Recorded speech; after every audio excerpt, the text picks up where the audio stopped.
I have been photographing fire lookouts across the Pacific Northwest for 11 years. I've stood on the catwalks of 63 of them in Washington, Oregon, and Montana. And I've kept a personal catalog: photographs, GPS coordinates, structural condition notes, historical staffing records when I can find them, that I maintain on a website nobody reads except other people who do the same thing. My name is Greg Ballard. I'm a high school math teacher in Bellingham, Washington, and this is the only story from those 11 years that I've never published. The lookout sits on a peak I'll call Holdover Mountain, on the international border between Washington State and British Columbia. It is, depending on how you measure, the northernmost fire lookout in the contiguous United States. The Forest Service built the current structure in 1953, a 30-foot treated timber tower with an L4 cab, to replace an older log cabin that turned out to be a few feet inside Canada. The tower was last officially staffed in 1975, 51 years ago now. Let me continue building this out properly. I had been a high school math teacher in Bellingham, Washington, for 14 years when I started photographing fire lookouts. The hobby began the way most obsessions do, by accident. A friend dragged me up Winchester Mountain on a clear September Saturday in 2015. And when I climbed the steps of that little lookout and saw the North Cascades unrolling beneath me, something shifted. I went back 3 weeks later with a better camera. By the following summer, I had visited 9 lookouts and started a spreadsheet tracking their locations, construction dates, structural condition, and staffing histories. By 2020, the spreadsheet had become a website. By 2023, the website had connected me with a small community of people across Washington and Oregon who did the same thing. Drove long roads, hiked bad trails, photographed old buildings, and argued in group chats about which L4 cab was the most original. My name is Greg Ballard. I teach geometry and pre-calculus at Home High School, and I have personally stood on the catwalks of 63 fire lookouts in Washington, Oregon, and Montana. I've documented their condition, transcribed their visitor registers when they have them, and maintained a modest online catalog that gets perhaps 200 visits a month, almost entirely from people who already know more than I do. If you're the kind of person who finds that sort of thing interesting, who thinks that old buildings on mountaintops deserve to be remembered carefully, then this channel is probably already familiar to you. If you're new here, welcome. These are the kinds of stories we tell. This is the only one I've never published. Now I have the voice and opening. Let me write the full part 1.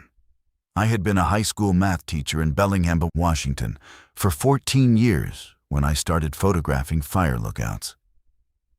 It began the way most obsessions do, by accident. A friend dragged me up Winchester Mountain on a clear September Saturday in 2015. And when I climbed the steps of that squat little cab and looked out at the North Cascades unrolling in every direction, something changed. I don't mean anything dramatic. I mean a quiet rearrangement of priorities. I went back 3 weeks later with a better camera. By the following summer, I had visited 9 lookouts and started a spreadsheet tracking their construction dates, structural conditions, and staffing histories. By 2020, the spreadsheet had become a website. By 2023, the website had connected me with a loose community of people across Washington and Oregon who did exactly the same thing: drove bad roads, hiked neglected trails, photographed old buildings, and argued politely about which L4 cab had the most original hardware. My name is Greg Ballard. I teach geometry and pre-calculus at Home High School, and I have personally stood on the catwalks of 63 fire lookouts in 3 states. I've documented their conditions, transcribed visitor registers, and maintained an online catalog that gets maybe 200 visits a month, almost entirely from people who already know more than I do. If you're the kind of person who thinks old buildings on mountaintops deserve careful attention, who believes a photograph and a GPS coordinate are their own small form of preservation, then this channel is probably already familiar to you.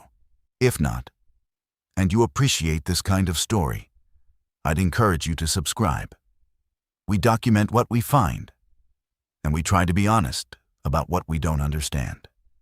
This is the only lookout I've never written up. The tower sits on what I'll call Holdover Peak, a 6,500-foot summit right on the international border between Washington State and British Columbia, deep in the northwest corner of the Pasayten Wilderness. The Forest Service built the current structure in 1953, a 30-foot treated timber tower topped with an L4 cab, the standard 14 by 14-foot live-in design that went up on hundreds of peaks across the West. It replaced an older log cupola cabin that a later survey determined was actually a few feet inside Canada, making the newer tower, by default, the northernmost fire lookout in the contiguous United States. It was last officially staffed in 1975, 51 years ago. I'd known about Holdover Peak for years. Everyone in the lookout community does. It comes up in every conversation about the most remote lookouts in Washington, alongside Copper Mountain and Miners Ridge, and the handful of others that require serious commitment to reach. What makes Holdover unusual isn't just the distance, roughly 10 miles from the nearest trailhead on the Canadian side, and over 30 miles of deteriorated trail if you try from the American side through the Pasayten. It's the condition of that approach. Beetle-killed timber has been falling across the trail for decades. Trip reports on the hiking forums describe hundreds of blowdowns per mile in some stretches. Bridges wash out and don't get rebuilt. The Canadian provincial park that manages the trailhead sends crews in with chainsaws periodically. But the forest drops trees faster than anyone clears them, all of which means that Holdover Peak receives very few visitors, maybe 10 or 15 a year, mostly in July and August when the snow has melted and the deadfall is at least navigable.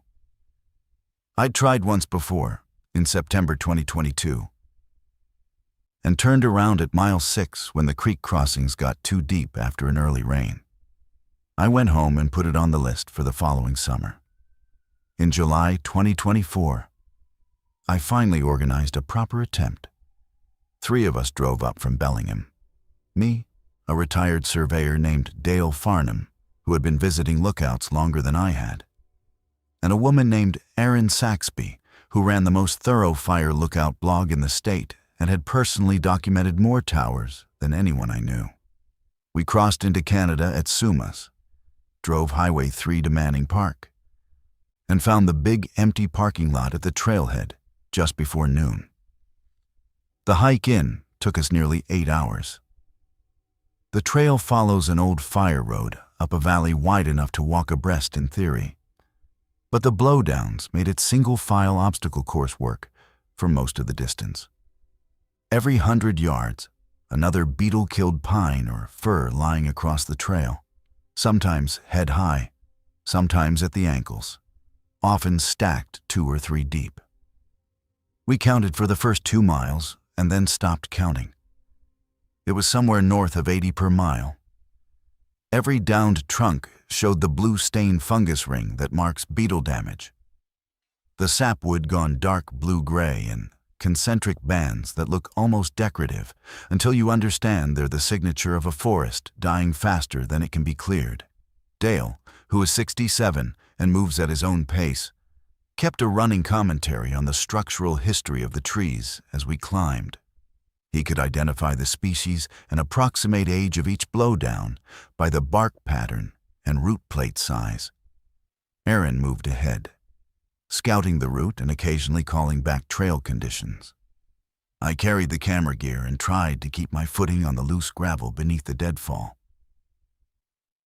By mile 5, we'd gained most of the elevation, and the character of the forest changed.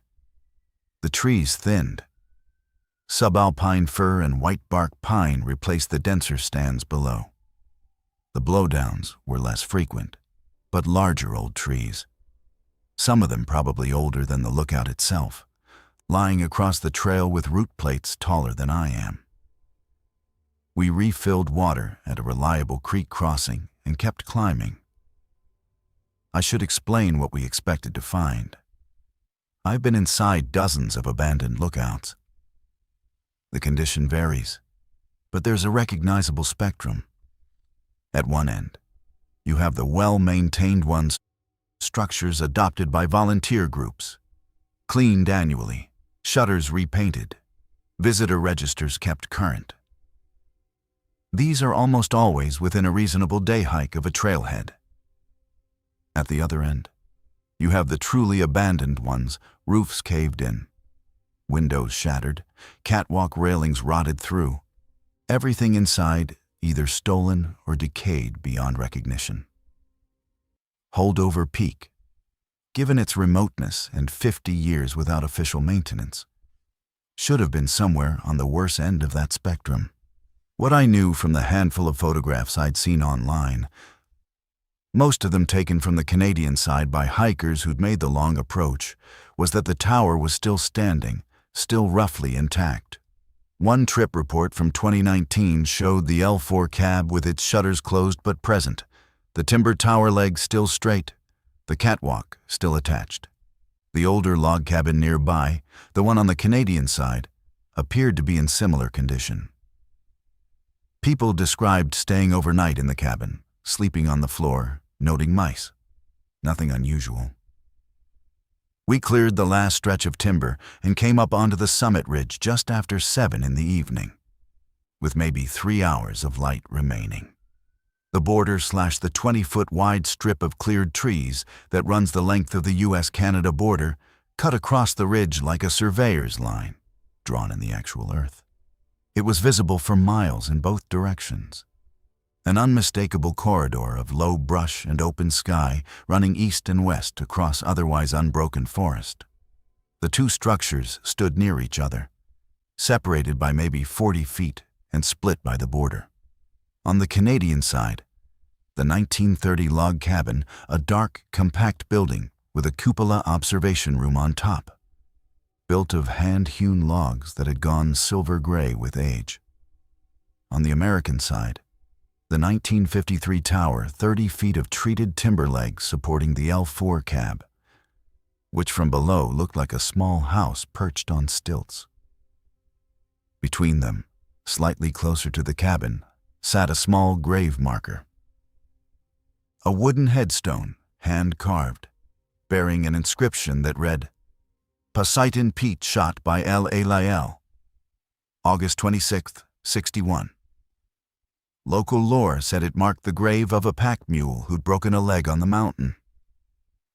There was a poem about it somewhere, something about a wild man, but most people agreed it was the mule. I photographed the grave marker and the cabin exterior, while Dale examined the tower's foundation. And Erin walked the border / in both directions, checking sight lines the way she always did, imagining where a lookout would have sat, what they would have seen, how they would have used the Osborne firefinder to take bearings on smoke columns. The light was going gold, and the Poseidon wilderness stretched south and west in an unbroken cascade of ridgelines, timber, and distant peaks. It is one of the largest wilderness areas in the lower 48. And from Holdover Peak, you can believe it. There was nothing human visible in any direction except the border / and the two structures we were standing beside.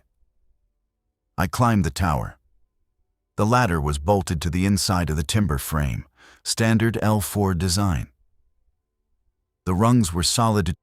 Treated timber doesn't rot the way raw wood does, and at this elevation, the dry climate and cold winters slow decay further. The trapdoor at the top opened smoothly, which was the first thing that struck me. On most abandoned towers, the trapdoor is either stuck shut from swelling or missing entirely. This one swung open on its hinges, as if it had been oiled. I pulled myself up into the cab and stood in the 14 by 14-foot room that had been someone's entire world for a fire season 50 years ago. The first thing I registered was the smell. Every abandoned lookout has a smell: dust, mouse droppings, old wood, sometimes mold or the chemical tang of ancient fire retardant. This one smelled like cedar. Clean cedar, the kind you associate with a recently opened drawer or a fresh shingle, not overwhelming, just present. The second thing I registered was the floor. In an abandoned lookout, the floor is typically covered in rodent droppings, dust, dead insects, pine needles blown in through broken windows, and whatever debris visitors have tracked in over the decades. I've seen floors I wouldn't sit on without a tarp. I've seen floors with actual plants growing through the boards. This floor was clean, not sterile, not polished, but swept. The boards were bare, dry, and free of debris. In the corners, where dust always collects regardless of how recently someone has been through, there was a thin layer of fine grit, the kind of accumulation that might represent a few weeks, maybe a month.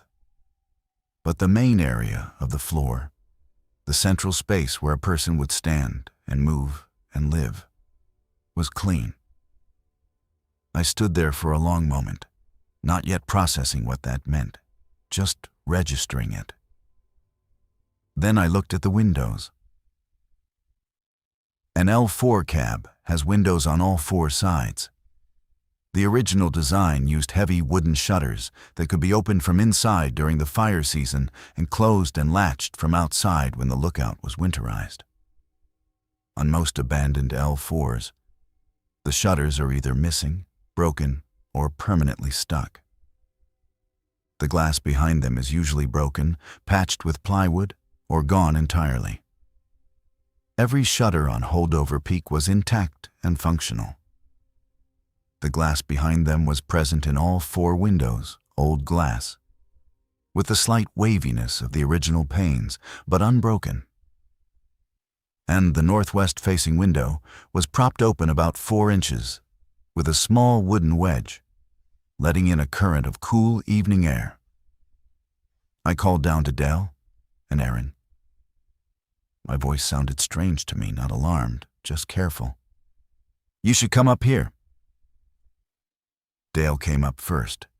He's been inside more lookouts than I have, and he's not someone who reacts to things quickly. He pulled himself through the trap door, stood up, and looked around the cab, without speaking, for maybe 20 seconds. Then he walked to the southeast corner and knelt down. "Greg," he said, "look at this." The Osborne firefinder was still mounted on its pedestal in the center of the cab. That wasn't unusual. The devices are heavy cast iron and brass, bolted to a central stand, and most of them are either too heavy to steal or too well known to sell. I'd seen them in dozens of abandoned lookouts. But Dale wasn't looking at the firefinder. He was looking at the map ring, the circular topographic map that sits beneath the sighting mechanism, calibrated to the specific location of each lookout. Every firefinder has a unique map, custom printed for that peak, showing the surrounding terrain and the compass bearings to named features. The map on the Holdover Peak firefinder was not the original. Dale could tell because the paper stock was different. The original maps were printed on heavy card by the Forest Service, usually in the 1930s or 1940s, and they faded to a distinctive pale brown over the decades. This map was printed on modern paper bright white, or at least it had been recently. The topographic detail was hand-drawn in ink, not printed, drawn. Every contour line, every drainage, every ridge was rendered in careful, precise penwork. The compass bearings were marked in the same hand, labeled not with the old Forest Service feature names, but with what appeared to be personal shorthand abbreviations I didn't recognize, numbers that didn't correspond to any naming convention I'd seen. Someone had made a new firefinder map for this lookout, by hand. Erin came up while Dale and I were still staring at it. She took one look at the floor, one look at the windows, one look at the firefinder, and sat down on the bench along the east wall. "How long?" she asked. She wasn't asking me. She was asking the room. We spent the remaining daylight documenting the cab. I photographed everything: the firefinder, the floor, the windows, the shutters, the trapdoor hinges. Dale examined the structural details, the way the wood had been maintained. Aaron opened cabinets. Inside the built-in cabinet on the south wall, we found a set of supplies. Not old supplies. Not the desiccated relics you find in abandoned lookouts: rusted cans, mouse-chewed cardboard, 30-year-old matches. These were current. A sealed plastic container of wooden, strike-anywhere matches. A small camp stove, folded, with a fuel canister that had weight to it. A rolled wool blanket, dark green, clean, stored in a compression sack. A plastic water jug, empty but not dusty. A coil of paracord. A small folding saw. There was no food, no clothing, no personal items beyond the purely functional. And there was a notebook. I need to be careful here, because the constraint set says no hidden document as a pivotal plot device. Let me revise: the notebook should not be the pivotal discovery. Instead, the physical evidence of habitation and the firefinder map should be the central mystery. The notebook can exist, but should be minor a visitor register, not a journal revealing secrets. Let me reconsider and redirect. The notebook is just a visitor register, standard lookout practice. But the entries in it are the interesting part, because they span decades, in the same handwriting.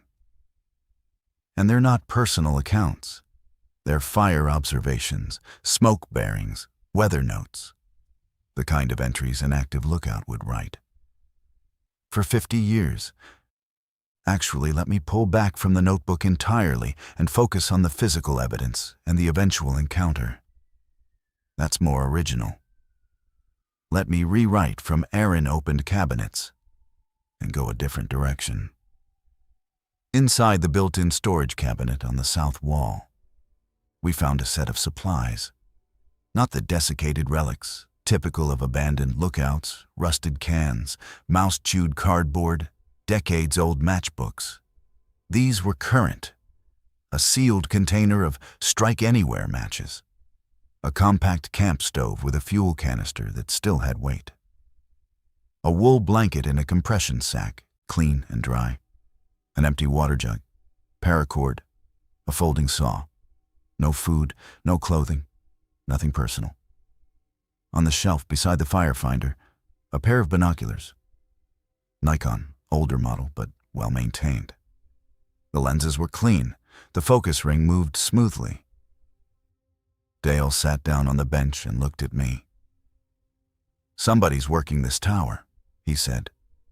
"Not visiting, not camping, working." The distinction matters, and Dale had chosen the word deliberately.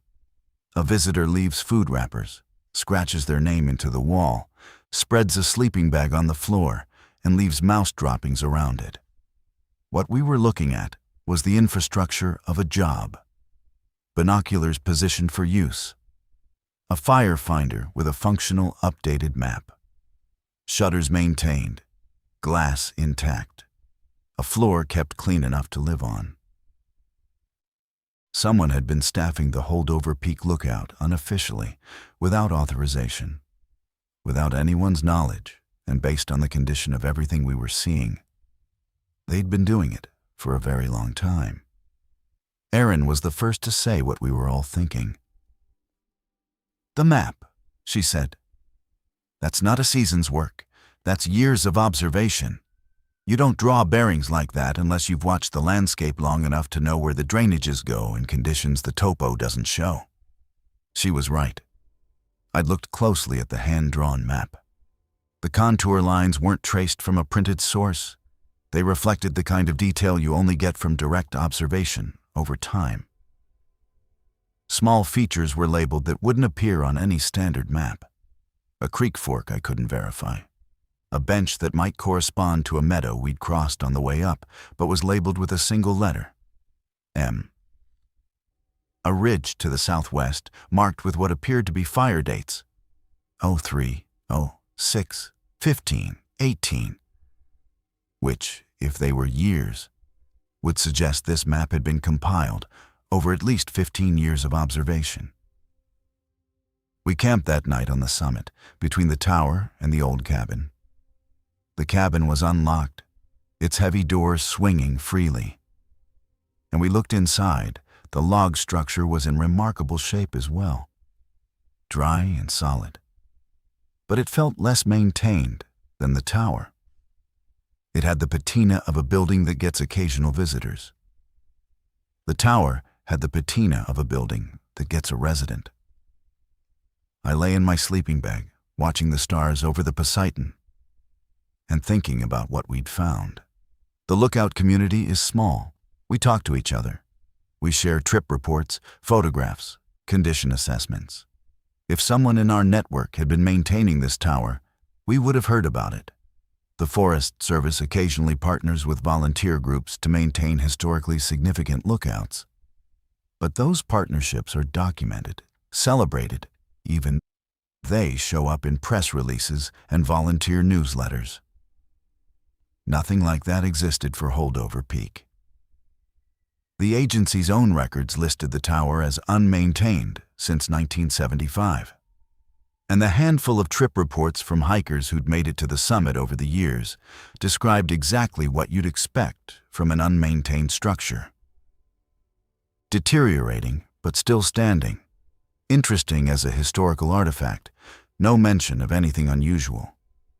Which meant either the maintenance was very recent weeks or months old, or the people writing those trip reports hadn't looked carefully enough to notice what we'd noticed. Or they'd noticed and chosen not to mention it. I didn't sleep well, not because I was afraid, because I was already planning the return trip.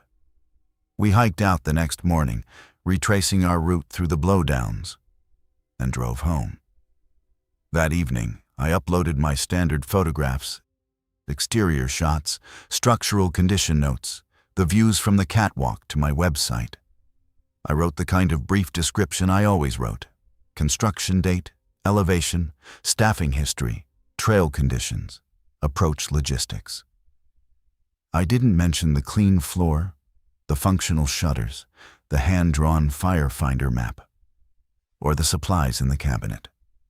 Dale and Aaron and I had agreed, without much discussion, that we needed to go back before we said anything publicly. What we'd found was interesting but incomplete. There could be explanations we hadn't considered.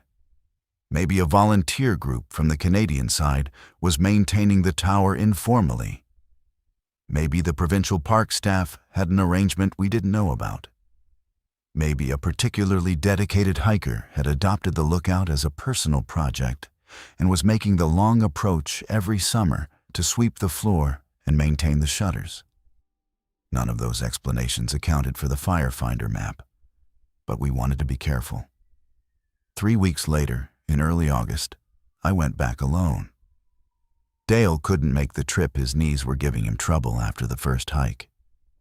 Aaron had work obligations. I considered waiting, organizing another group trip, but something about the situation felt time-sensitive in a way I couldn't articulate. Fire season was at its peak. If someone was actually using the tower for fire observation, August was when they'd be there. I crossed into Canada on a Thursday morning, drove to Manning Park, and started up the trail by 8, moving alone and light, without the camera bag or Dale's pace to manage. I made the summit in just over 5 hours. The blowdowns were exactly as bad as before. No one had cleared anything in the intervening weeks. The tower looked the same from a distance. I climbed the ladder. The trapdoor opened easily, same as before. I pulled myself into the cab and stood up. The floor was clean, cleaner than 3 weeks ago. The thin dust accumulation I'd noted in the corners was gone. Someone had swept this room within the past few days. The binoculars were in a slightly different position, angled toward the southwest window, instead of sitting on the shelf where I'd last seen them. The wool blanket had been removed from the compression sack and was folded neatly on the bench, as if someone had slept under it recently and folded it that morning. The firefinder map had new markings. 2 small red dots, added in what appeared to be colored pencil, positioned along a drainage to the southeast. Next to each dot, a date written in tiny, precise numerals. The more recent one read July 29th, which was 5 days before my visit. Fire locations. Someone had spotted fires from this tower and marked them on the hand-drawn map 5 days ago.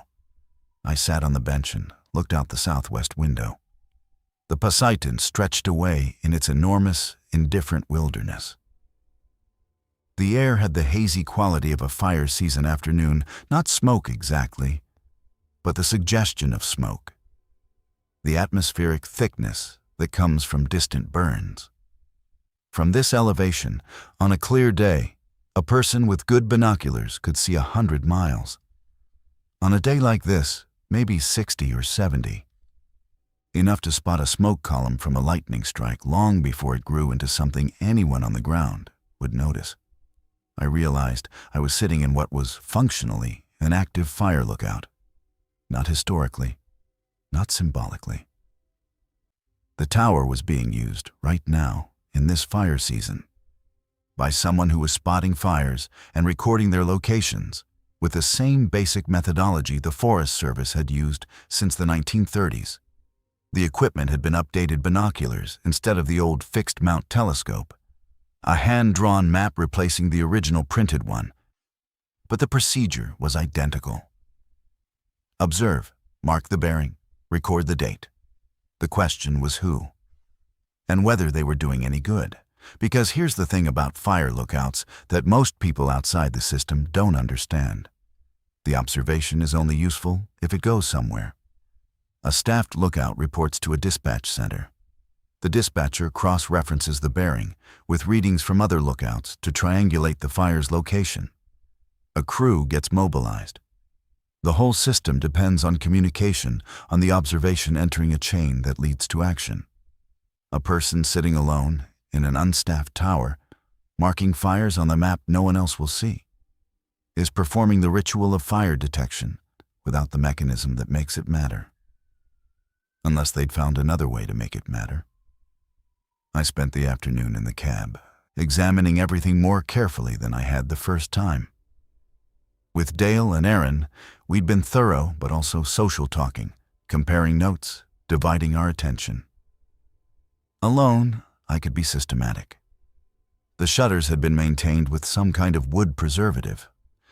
I could see it in the grain, a slight darkening, a resistance to the silvering that untreated wood develops at elevation. Whoever was doing this had brought wood treatment up the mountain. That meant planning, supplies, and repeated visits. The tower legs showed the same care. The lower sections, where ground moisture and snowmelt would do the most damage, had been treated and, in 2 places, reinforced with additional timber bolted alongside the originals. The bolts were not original to the 1953 construction, they were modern hex bolts, galvanized, installed with a wrench. The reinforcing timber was pressure-treated, the kind you'd buy at a hardware store. Someone had carried structural lumber 10 miles up a mountain trail through hundreds of blowdowns and bolted it to a tower that the Forest Service had abandoned half a century ago. That's not a casual project. That's devotion. I climbed back down and examined the base of the tower more carefully. The ground around the legs had been cleared of vegetation in a neat perimeter, no grass, no seedlings, no encroaching brush. On the north side, I found a small cache of materials tucked under a flat rock. A plastic bag containing spare bolts, washers, and a tube of wood glue. A short length of replacement board, cut to the width of the catwalk decking. A small square of roofing material, folded. A maintenance kit. pre-positioned for the next repair. I photographed all of it. Then I sat against the base of the tower and looked at the old log cabin across the border slash, and at the grave marker between them, and at the Poseidon falling away to the south. And I thought about what I was doing there. I had come back to answer a question. Who was maintaining this tower? But I was beginning to sense a different question underneath that one, and it was directed at me. I had photographed 63 fire lookouts. I had documented their condition, published their coordinates, shared their locations with anyone who visited my website. I had always understood this as preservation, as making sure these places were remembered, that their existence was recorded against the day they finally collapsed or burned. Documentation as a kind of love. But Holdover Peak was surviving precisely because no one had documented it. Its condition was a direct consequence of its obscurity. The blowdowns, the washed-out bridges, the 30 miles of impassable trail from the American side, all of it had created a buffer of difficulty that kept casual visitors away and allowed whoever was caring for this place to do so invisibly. If I published what I'd found, the maintained structure, the active observation, the hand-drawn map, it would bring attention. Attention would bring visitors. Visitors would bring the lookout community, the media, the Forest Service. And whatever quiet, anonymous work had kept this tower standing for 50 years would be over. I was still sitting there, working through this, when I heard footsteps on the trail below. The sound was unmistakable boots on hard ground, moving uphill at a steady pace, not the stumbling rhythm of someone navigating blowdowns for the first time. An easy, familiar gait, someone who knew this trail. I stood up. The trail emerged from the timber about 200 yards south of the summit, crossing a last stretch of open meadow before reaching the tower. I watched the tree line. A man came out of the trees. He was carrying a large pack external frame, old style, heavily loaded. He wore faded canvas pants, a dark wool shirt despite the August heat, and a wide-brimmed hat. He was perhaps 60, perhaps older, lean, weathered, the kind of build you see in people who spend more time walking than sitting. He moved with the unhurried steadiness of someone who had covered this ground many times. He saw me immediately. He didn't slow down or speed up. He crossed the meadow at the same pace and stopped about 20 feet from where I stood at the base of the tower. We looked at each other. "You were here 3 weeks ago," he said. Not a question. His voice was calm, matter of fact, with a slight flattening of vowels I associate with Eastern Washington. "I was," I said, "with 2 friends." He nodded. I saw the tracks. 3 sets going up, 3 coming down, and the dust was different in the cab after. He glanced up at the tower. "You moved the binoculars." "I picked them up," I said. "I put them back." "You put them back on the shelf. I keep them on the sill." I didn't know what to say to that. We stood there in the late afternoon light on the summit of a mountain that belonged officially to the U.S. Forest Service and practically to this man. And I understood that I was the intruder. He set his pack down beside the old cabin and stretched his shoulders. "I'm going to make dinner," he said. "If you want to eat, you're welcome. If you got questions, you can ask them. But I'd like to know one thing first." "Go ahead." "Are you going to put this on your website?" I didn't answer right away. "I don't know," I said.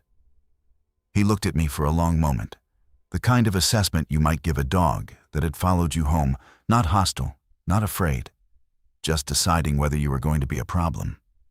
"Fair enough," he said. "Come eat." His name was Martin. He didn't give me a last name, and I didn't ask for one. He built a small fire in a ring that had clearly been used many times, set a pot of water to boil, and began the process of making a meal from the contents of his pack with the efficiency of someone who does it every day. He talked while he worked, not in a rush, not as a confession, more like a man giving directions to a place he'd been explaining for years, to an audience he'd been expecting. He'd first come to Holdover Peak in 1989. He was 23, just out of college, hiking a long loop through the Poseidon with a friend. The friend turned back at Frosty Pass. Martin kept going north, reached the border, and climbed the tower. He described standing in the cab, looking at the Osborne firefinder, and understanding something about the building that he couldn't immediately articulate. He went home, got a job surveying timber for a private company based out of Twisp, and came back the following summer. And the summer after that. It wasn't in good shape then, he said, stirring something in the pot. The shutters were falling off. A couple of the glass panes were broken. The catwalk had a section of rotten decking you could put your foot through. The trap door was jammed shut. I had to force it with a pry bar the second year. He started making repairs in 1992. Small things at first, replacing the broken glass with panes he cut at home and carried in. Rehinging the shutters, replacing the rotten catwalk boards. He taught himself basic carpentry from library books. He brought tools and materials up the mountain in his pack, 10 miles each way. Through the blowdowns. He never carried more than he could manage in a single load, so larger repairs required multiple trips, sometimes 3 or 4 over the course of a summer. Nobody told me to do it, he said. Nobody asked. I don't have a philosophy about it. I just thought the building should keep standing, and nobody else was going to do it. He started staying longer. A weekend became a week became 2. By the late 90s, he was spending most of June through September on the mountain, descending every 10 days or so to resupply from a cache he kept at a spot along the lower trail. He quit the surveying job in 2001. He did seasonal work through the winter's property maintenance, snow removal, odd jobs around Winthrop and Twisp, and spent his summers on the peak. When did you start watching for fires? I asked. He poured something from the pot into a metal cup and handed it to me. Some kind of grained soup, thick and simple. I always watched for fires, he said. You can't sit up there and not watch. That's what the building is for. But I started keeping records in probably 96, 97. Smoke bearings, time of day, weather conditions. Same as the old logs. You drew the map. The original was in bad shape when I got here. Water damage, mice. I tried to preserve it, but it fell apart in maybe 94. So I started making a new one. Took me 3 seasons to get the bearings right. I've been correcting it since. And when you spot a fire, he looked at me. That's the question, isn't it? He explained. For the first several years, his observations went nowhere. He saw smoke, he marked it, and whatever happened downstream, whether the fire was caught by aerial surveillance or grew into something larger, was out of his hands.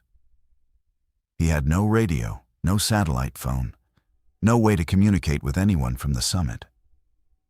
In 2003, he bought a used handheld radio, a basic VHF unit capable of reaching Forest Service frequencies.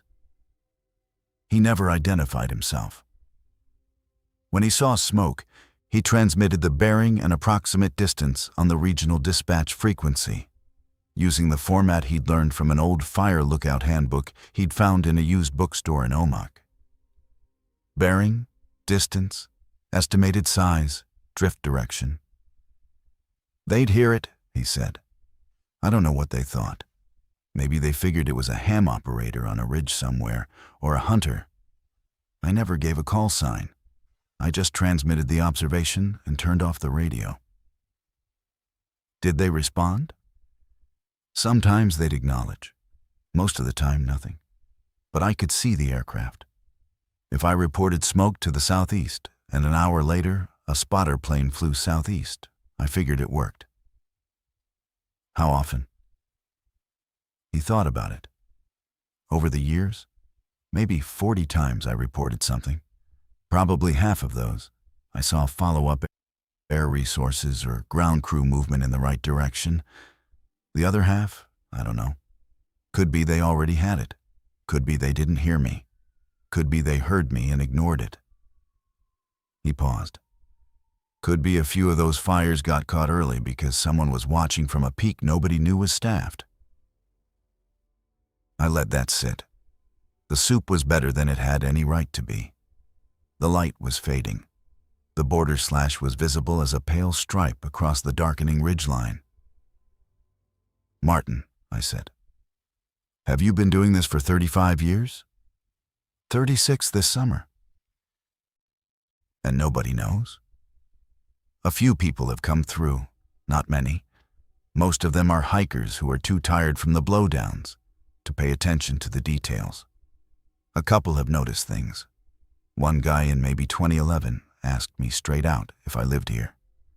I told him I was camping for the week. He seemed satisfied. He looked at the fire. "You're the first person who understood what the firefinder map means." I understood something else too. I understood why the trip reports I'd read online never mentioned anything unusual about the tower's condition.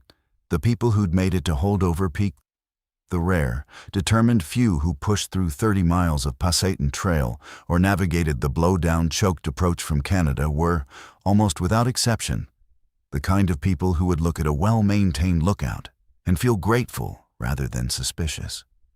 They'd assume someone was taking care of it and be glad. They wouldn't investigate. They wouldn't document. They'd take their photographs, write their trip reports, and describe the tower as being in surprisingly good condition, without asking what that surprise implied.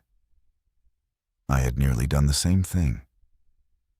If Dale hadn't spotted the firefinder map, if Aaron hadn't opened the cabinet, I might have taken my photographs, noted the tower's condition in my spreadsheet, and moved on. The clean floor might have registered as recent visitors. The functional shutters as good luck. The intact glass as a miracle of dry mountain climate. But the firefinder map was undeniable. You don't draw a map like that by visiting once. Martin and I sat on the summit until the light was gone. The fire burned down to coals, and he didn't rebuild it. The stars came out in the particular way they do at 6,500 feet when the nearest electric light is 40 miles away. Not gradually, but in a slow overwhelming, as if someone were adjusting the contrast on the entire sky. He told me about the winters. He didn't stay through them. The snow at this elevation buries the tower's base by December, and the access trail becomes impassable by November.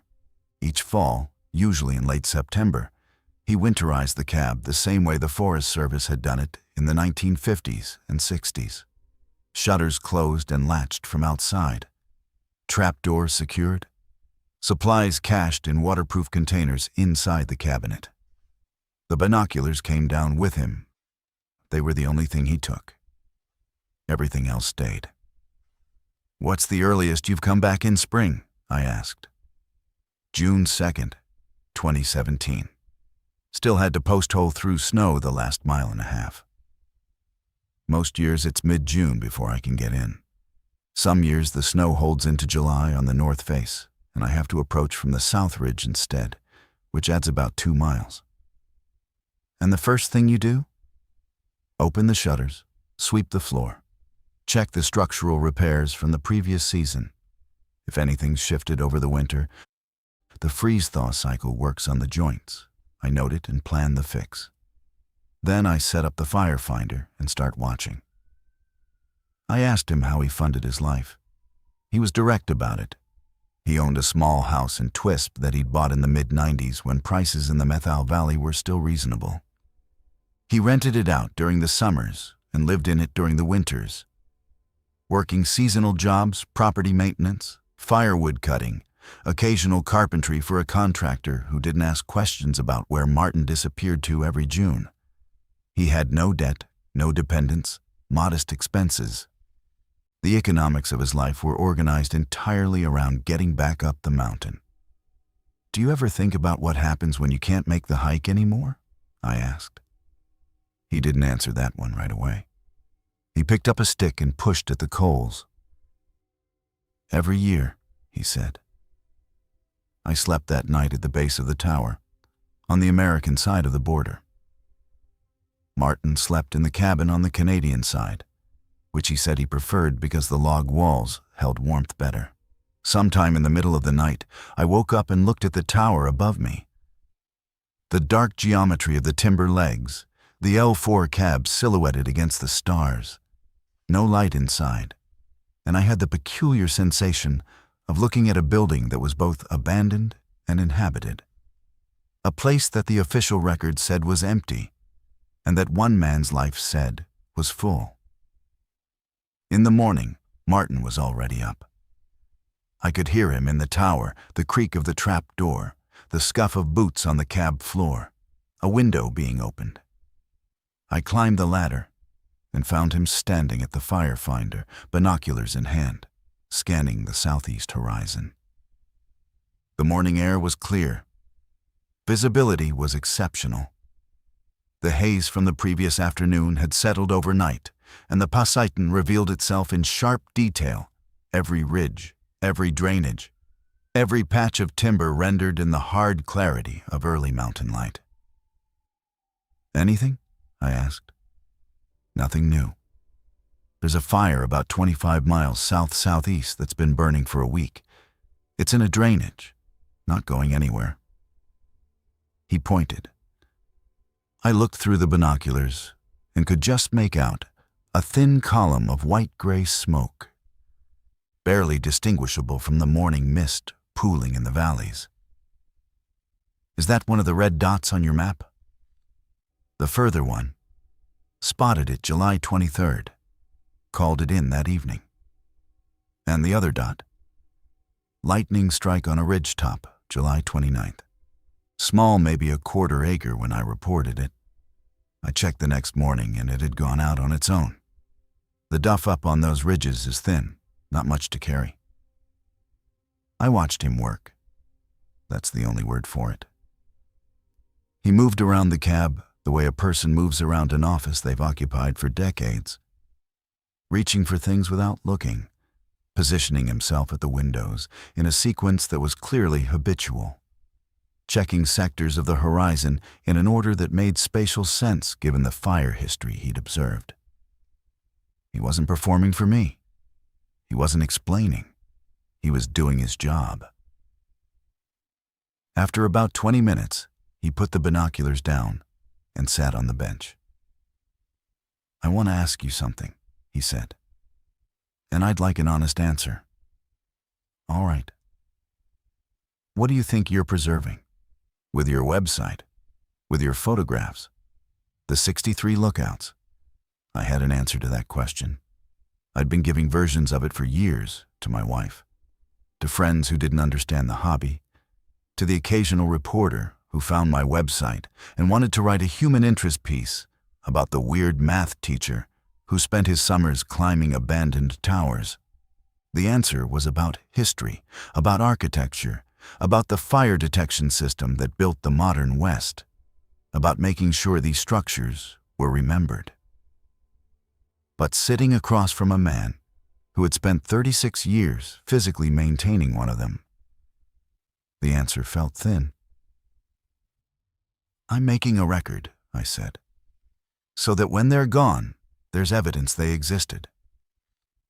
And when I fix a shutter or replace a board," he said, "I'm making it so there's nothing to record, because the building's still here." He wasn't being combative. His tone was the same, even practical voice he'd used all evening. He was just naming the difference. "You document things on their way out," he said. "I'm trying to keep this one from leaving." I sat with that for a while. He was right, and the rightness of it was uncomfortable. My catalog was fundamentally a memorial project.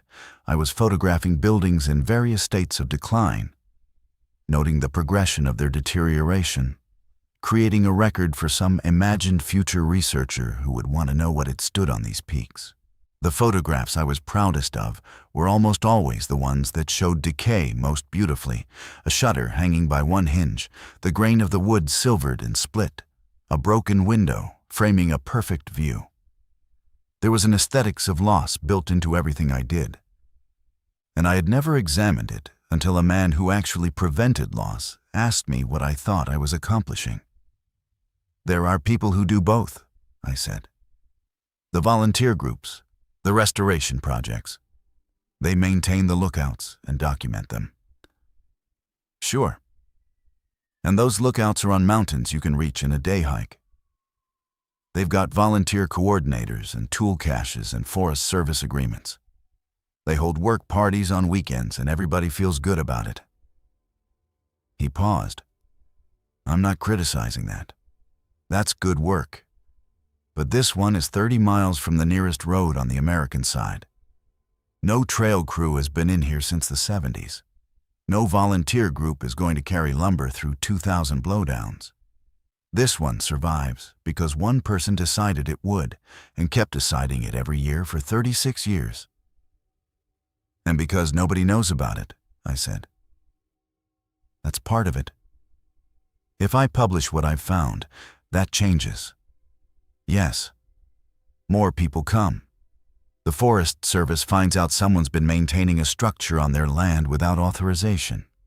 They either adopt it formally, which means committees and assessments and budgets that don't exist, or they close it, post a sign, remove the cab for liability reasons. I've seen it happen." "So have I," he said. "And if I don't publish it, then the only record of what you've done here is your map and my photographs and whatever I carry in my head. That's been enough for 36 years." He wasn't asking me to keep quiet. He was stating a fact and letting me weigh it. There was no plea in his voice, no desperation. If anything, he seemed to have already accepted that my presence represented a boundary he'd always known was coming. 36 years of anonymity is a long run. He'd been aware the entire time that one attentive visitor could end it. "Have you ever wanted recognition?" I asked. He actually laughed at that, a short, dry sound, not unkind. "Recognition from who?"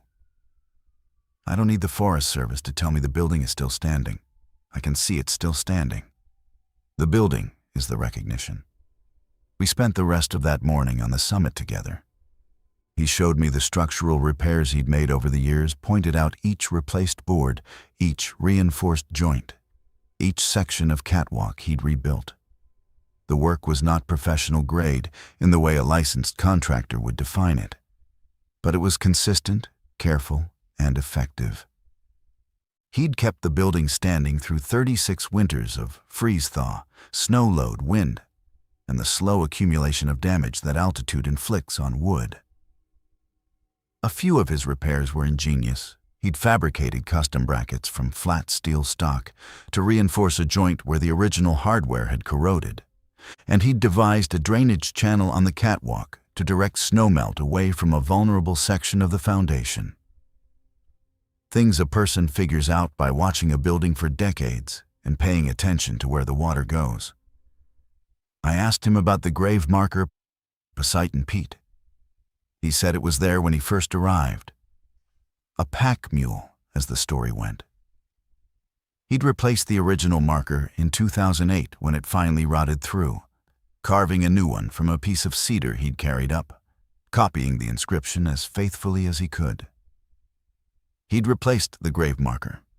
He was maintaining everything: the tower, the cabin, the history, the function, the whole place. Around midday, I told him I was going to hike out. He nodded. I packed my things, checked my camera one more time, and stood at the base of the tower looking up at the cab. Martin, I said. If something happens to you on this mountain, if you fall, if you get hurt, if you just don't come back one spring, nobody will know. Nobody will come looking. The tower will sit here through one winter without maintenance, then 2, then 10, and everything you've done will come apart. Everything comes apart, he said. He was standing on the catwalk above me, leaning on the railing he'd rebuilt in 2019. The question is how long you make it argue with the weather. I hiked out. 10 miles of blowdowns, 5.5 hours of stepping over and crawling under and squeezing between dead trees. I drove back to Bellingham and sat in my kitchen that evening, looking at the photographs on my camera's memory card.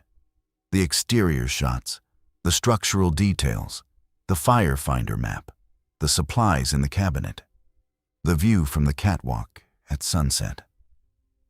I did not upload them. Erin called me the next day. She wanted to know what I'd found on the return trip. I told her everything, the recent sweeping, the fire observations, the encounter with Martin, the conversation. She was quiet for a long time. You know what he's doing is technically trespassing, she said. At minimum, he's modifying a structure on federal land without authorization. He's transmitting on Forest Service frequencies without a license. If the wrong person finds out, this isn't a feel-good story about a dedicated lookout enthusiast. It's a guy facing federal charges. I know. And he knows. He's known for 36 years. So what are you going to do? I don't know. Greg, you have to decide. Because Dale knows, and I know. And the three of us sitting on this is different from one hermit keeping his own secret. If something happens up there, if he falls off that tower, if a fire he reports leads to a crew deployment, and somebody starts asking where the report came from, we're involved. She was right. The three of us had entered a different kind of territory the moment we climbed that ladder. Before we arrived, Martin's situation was his alone. Now it was shared, and shared secrets have a different physics. They want to expand. Dale saw it differently. I drove to his house that weekend, and we sat on his porch drinking coffee while he rolled the problem around in his careful surveyor's mind. The man's been spotting fires for 25 years, Dale said. On his own dime, on his own time, with no support and no compensation. And at least some of those reports reached dispatch and resulted in action. That's 25 years of volunteer fire detection in a wilderness area that has no other coverage. Unauthorized fire detection. Unauthorized by who? The Forest Service decommissioned that lookout in '75. They made a decision that the Poseidon didn't need that observation point anymore. They were wrong. The area's burned repeatedly since then. Big fires, the kind that might have been caught smaller if someone had been watching. This guy watched anyway, on a frequency he's not licensed to use. Greg, I was a surveyor for 38 years. You know how many times I saw a regulation that existed for good reason get applied in a way that destroyed the thing it was supposed to protect? That tower is standing because one person ignored the part where the government said it was finished. If he'd followed the rules, the building would be gone. The observation point would be gone. And some of those fires would have burned longer before anyone noticed. I went back and forth for weeks. I looked at the photographs on my camera, really looked at them, the way I look at images before deciding whether to publish. The firefinder map was the one that held me. I'd zoom in on the hand-drawn contour lines, the tiny labeled features, the careful compass bearings, and I'd think about what that map represented. Not just the hours of work, though those were considerable. It represented a way of seeing a landscape that only comes from sustained, patient attention, the kind of attention that fire lookouts were built to make possible. The whole lookout system, at its core, was a way of asking people to sit still and watch. To notice what was happening in the world around them, day after day, season after season, and to report what they saw. Martin had simply continued doing that after the system that created the practice decided it wasn't necessary anymore. And then there was the other side, the side Aaron had named. Martin was 60 years old, working alone in a remote location, with no communication except a handheld radio he used illegally. He had no emergency support, no check-in system, no one who would notice if he didn't come down in September. The arrangement worked because nothing had gone wrong yet. But nothing has gone wrong yet is not a plan. It's a countdown. One evening in late August, I called a friend of mine, a woman named Liz Keating, who'd worked for the Forest Service in the Okanogan-Wenatchee district for 20 years before taking an early retirement. I didn't tell her about Martin. I asked her a hypothetical. If someone discovered that a person had been informally maintaining an abandoned lookout on national forest land, what would happen? She thought about it. Depends on who found out and how, she said. Best case, the district ranger is someone who appreciates the history, sees the value, and works out an informal arrangement, maybe gets the person connected to the Forest Fire Lookout Association, establishes a volunteer agreement, legitimizes the whole thing. I've seen that happen once or twice. Worst case? Worst case, it's a liability issue. Unauthorized structure modification on federal land. If the person's been transmitting on government frequencies, the FCC gets involved. If the structure is in a designated wilderness area, there are additional rules about mechanized equipment, permanent installations, basically anything that alters the wilderness character. Someone in the legal office decides to make an example. It gets ugly. And the realistic case? The middle one? The realistic case is the district doesn't have the budget or the staff to deal with it. They send someone out to assess the structure, which, for a tower 30 miles into the Poseidon, means probably a 2-day operation minimum. The assessment comes back saying the tower's been well maintained, possibly has historical significance, probably qualifies for the National Register. That generates paperwork, which generates more paperwork. Meanwhile, the person who's been doing the work gets told to stop while the process runs. The process takes 2 years, 3, 5. The tower doesn't get maintained during that time because the informal arrangement has been disrupted and the formal one hasn't been established. By the time someone gets back up there with official authorization, the building's deteriorated past the point where the original investment in its preservation can be recovered. So the act of trying to legitimize it destroys it. Not always, but often enough that I'd think hard before starting the process. I did think hard. I thought about it through September and into October, long after Martin would have closed the shutters and come down the mountain for the winter. I thought about it, while I graded papers and taught the quadratic formula and drove my daughter to soccer practice.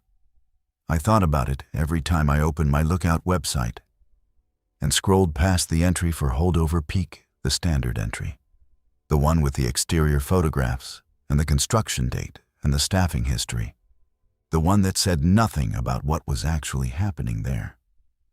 In November, Aaron sent me a news article. A small wildfire in the Poseidon, near a drainage called Dollar Watch Creek, had been detected by aerial surveillance in mid-August and contained at about 15 acres. The article was a routine fire season summary, the kind that runs in the Methal Valley News every fall. But the timestamp on the aerial detection was August 14th. I checked my photographs of the firefinder map. The red dot in that drainage was dated July 29th. Martin had spotted the fire 16 days before the official detection. 16 days during which the fire grew from whatever it was when he first saw the smoke to 15 acres. When a plane finally flew over. I don't know whether Martin reported that specific fire on his radio. I don't know whether his transmission was heard or ignored or garbled, or whether he transmitted at all. Maybe he marked it on the map and decided it was in a drainage that would contain itself. Maybe he called it in and nobody was listening. Maybe someone heard and didn't act because the report came from an unidentified source on a frequency that wasn't supposed to have civilian traffic.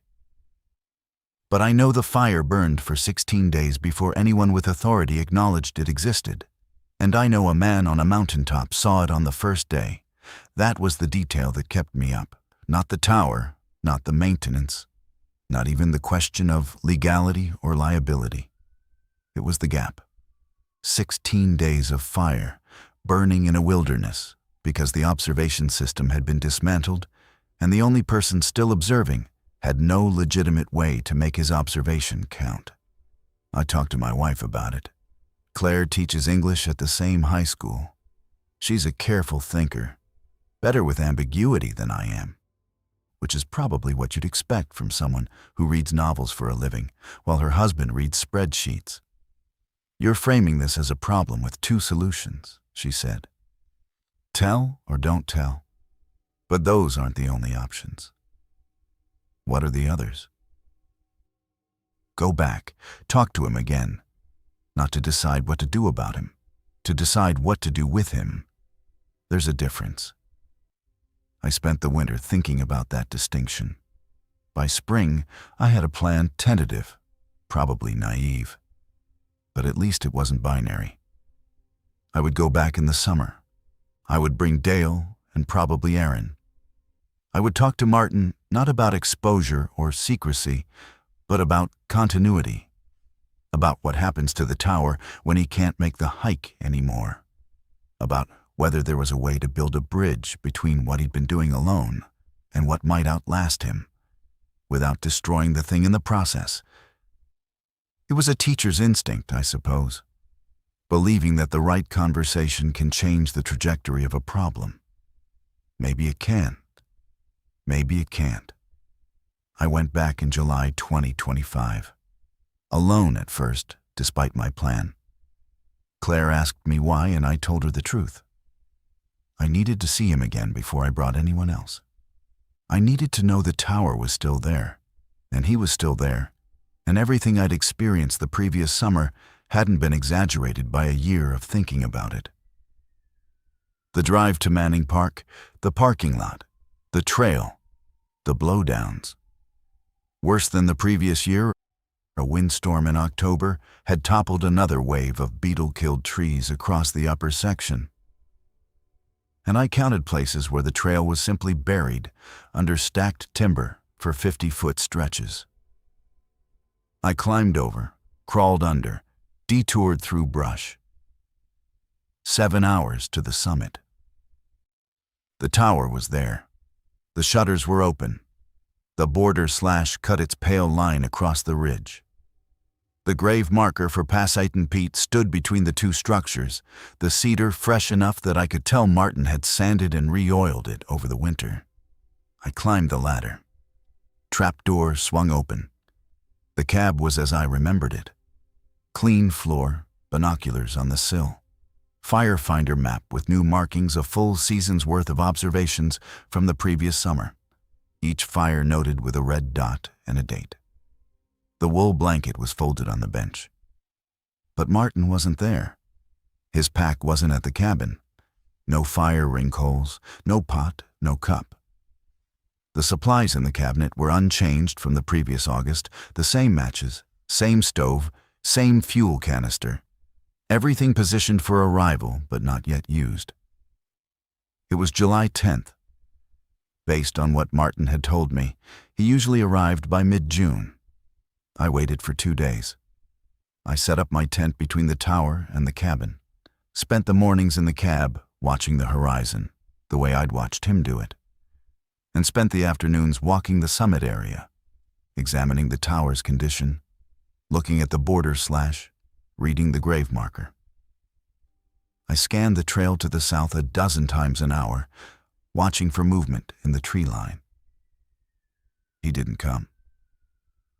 On the morning of the third day, I packed up and hiked out. I drove to Twisp. I didn't know Martin's last name, but I knew he owned a house and I knew the approximate age he'd bought it. I spent an afternoon at the Okanagan County Public Records Office, searching property transaction records from the mid-1990s. It took me 2 hours to find a match. A small residential property purchased in 1994 by a Martin Elstead. The address was on a back road south of town. I drove out there. The house was a small one-story with a metal roof and a detached garage. A truck sat in the driveway, an older Ford, the kind of vehicle a person uses for hauling rather than driving. The yard was maintained, but not manicured. Nobody answered when I knocked. A neighbor 2 properties down told me that Martin had been taken to the hospital in Omak in early June. A fall, not on the mountain, in his driveway, stepping out of the truck. He'd broken his hip. "He's home now," the neighbor said. "His sister came up from Yakima to help. He's not getting around too good."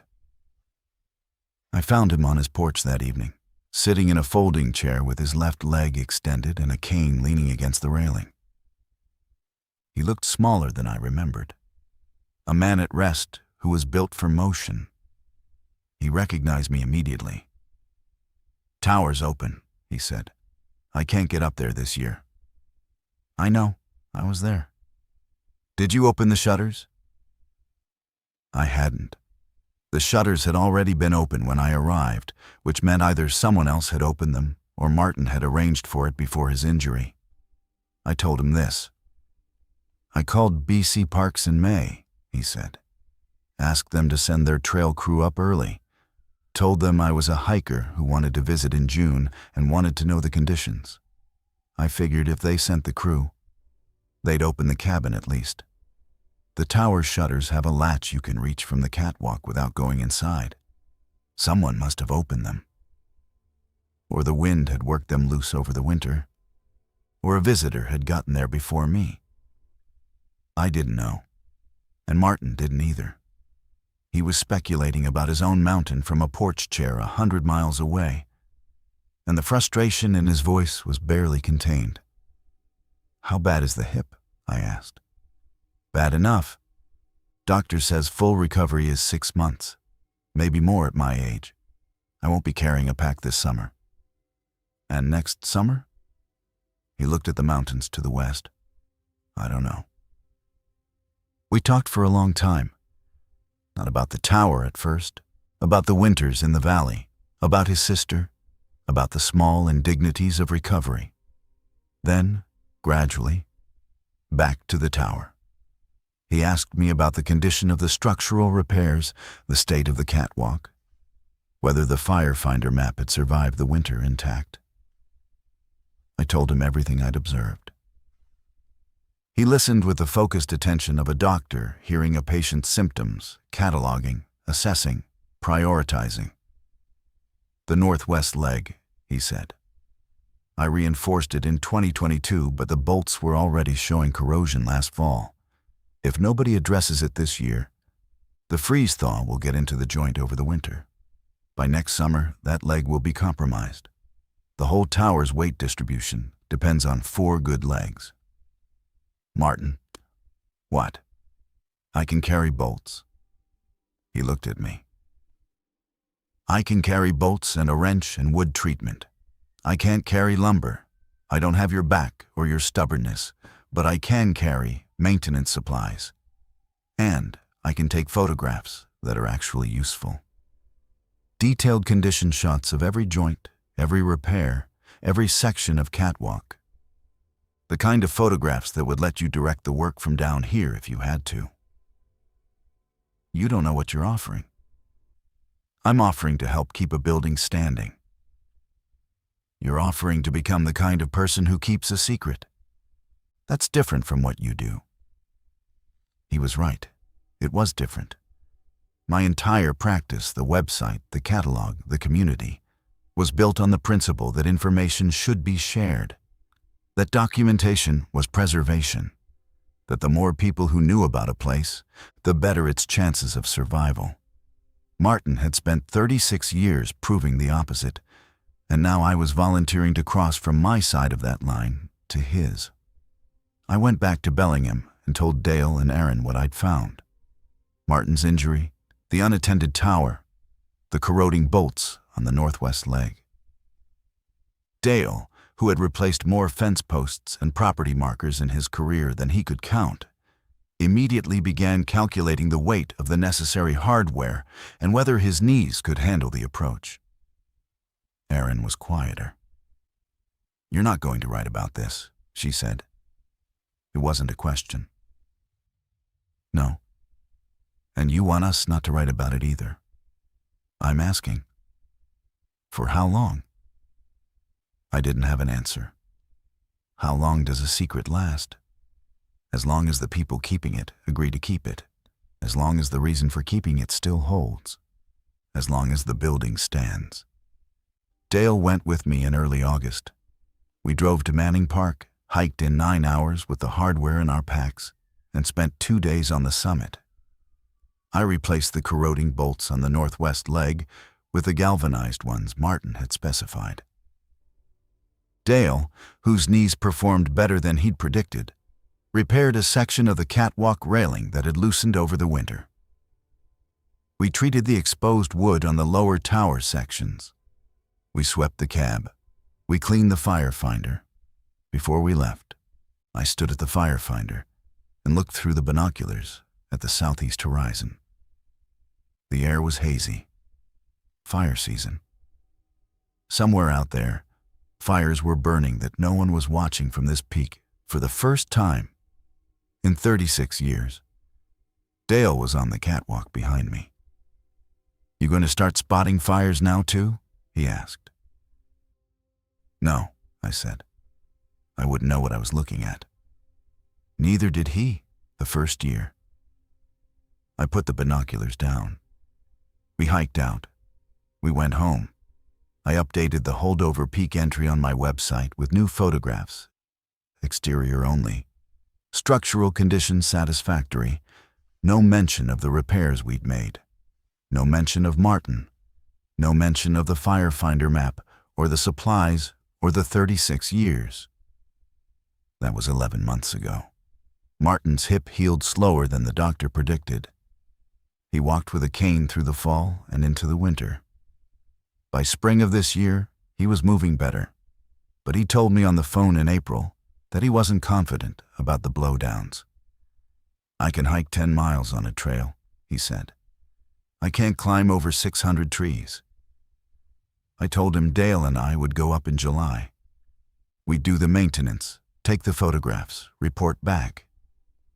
He gave me a list of things to check: specific joints, specific boards, specific drainage points written in the same precise hand that drew the firefinder map. We haven't gone yet. I'm telling you this story in late July, a few weeks before the planned trip. I'm telling it because I've spent a year carrying it, and I've come to understand something about myself that I didn't understand before. I started photographing fire lookouts because I believed that recording a place was the most important thing you could do for it. That observation itself was a form of care. That the 63 lookouts in my catalog were better off for having been documented. And that the documentation would outlast the buildings and carry their memory forward into whatever comes next. I still believe that, but I also understand now that there is another form of care that works differently, that operates through presence rather than record, through maintenance rather than memory, through the daily act of showing up and doing the work without needing anyone to know you did it. Martin's 36 years on Holdover Peak produced no catalog, no archive, no public record. They produced a building that is still standing. My 63 lookout entries have produced a website. Some of those buildings are still standing too, and some are not. And my photographs didn't save the ones that fell. They just recorded the falling. I don't know which form of care is better. I don't think it's a question that has an answer. I think they're two different relationships with impermanence. And I've spent my life practicing one of them, and have only recently understood that the other one exists. What I do know is that there's a lookout on the northernmost ridgeline in the contiguous United States, right on the border between two countries, that was officially abandoned in 1975, and has been quietly, stubbornly, anonymously maintained for 36 years by a man who thought the building deserved to keep standing. He didn't ask for permission or recognition. He watched for fires that no one paid him to watch for, and he reported them on a radio he wasn't supposed to have. And he kept a hand-drawn map that is probably the most detailed record of fire behavior in that section of the Poseidon Wilderness that exists anywhere. When he couldn't go up the mountain, he called someone he barely knew and asked them to open the shutters. I am going to carry bolts up that mountain in August, and I'm going to replace the ones that corroded over the winter. And I'm going to sweep the floor and check the joints and take photographs that Martin will study on his porch in Twisp. And I'm not going to put any of it on my website. This story is the one exception, the one thing I've decided to document. And I've spent a long time thinking about whether even this is a betrayal of the principle that kept the tower standing, whether the act of telling you what I've told you tonight is the first crack in a wall that held for 36 years. I don't have a clean answer to that. What I have is the image of a hand-drawn firefinder map with red dots marking fires that burned for days before anyone else saw them. And a man on a porch with a cane who can describe every joint in a building he's 70 miles from. And a question I keep coming back to. If the only record of something good is the thing itself, still standing, still functional, still doing what it was built to do, is that enough? Martin would say yes. I used to think he was wrong. I'm not sure anymore.